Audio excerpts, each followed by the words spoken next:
नमस्कार, आप देख रहे हैं महानगर समाचार। मैं हूं आपके साथ श्वेता। तो चलिए रुक करते हैं आज की बड़ी और प्रमुख खबर पर। हरियाणा के नतीजों से महाराष्ट्र में बढ़ा भाजपा का जोश। कांग्रेस नेता बोले नहीं होगा कोई असर। हरियाणा विधानसभा चुनाव के नतीजे ने महाराष्ट्र भाजपा के निराश हताश भाजपा कार्यकर्ताओं को नई ऊर्जा प्रदान की है।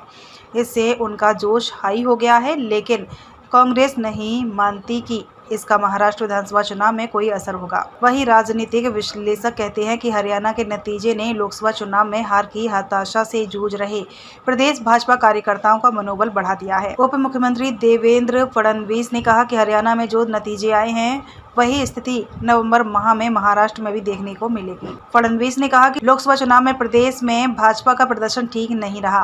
पार्टी केवल 9 लोकसभा सीटों पर ही चुनाव जीतने में कामयाब रही, लेकिन हरियाणा विधानसभा चुनाव में मिली जीत नेताओं और कार्यकर्ताओं का आत्मविश्वास बढ़ाने वाली साबित होगी।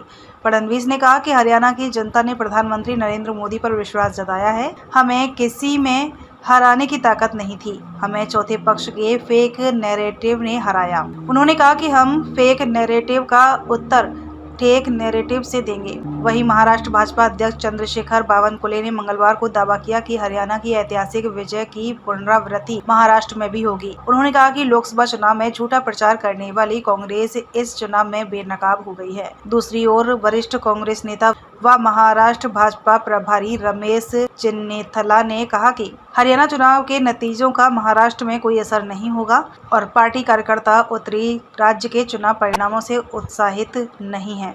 महाविकास अघाड़ी एमवीए एकजुट होकर एकनाथ शिंदे के नेतृत्व वाली सरकार को हराएगी। उन्होंने कहा कि महाराष्ट्र और हरियाणा में राजनीतिक परिस्थितियां पूरी तरह से अलग है। महाराष्ट्र में लोग बदलाव के लिए और नई सरकार लाने के लिए तैयार हैं। हम जल्द ही अपना घोषणा पत्र जारी करेंगे। हमारा मनोबल ऊंचा है। महाराष्ट्र की 288 विधानसभा सीटों के लिए अगले महीने चुनाव होने की संभावना है। कांग्रेस राज्य में विपक्षी महाविकास अघाड़ी का घटक दल है, जिसमें शिवसेना, यूबीटी और शरद पवार की एनसीपी एसपी शामिल है। खबर के अंत में खबरों में अब तक के लिए बस इतना ही। फिर होगी आपसे मुलाकात ऐसी ही बड़ी किसी खास खबर के साथ। तब तक के लिए नमस्कार और देखते रहिए महानगर समाचार।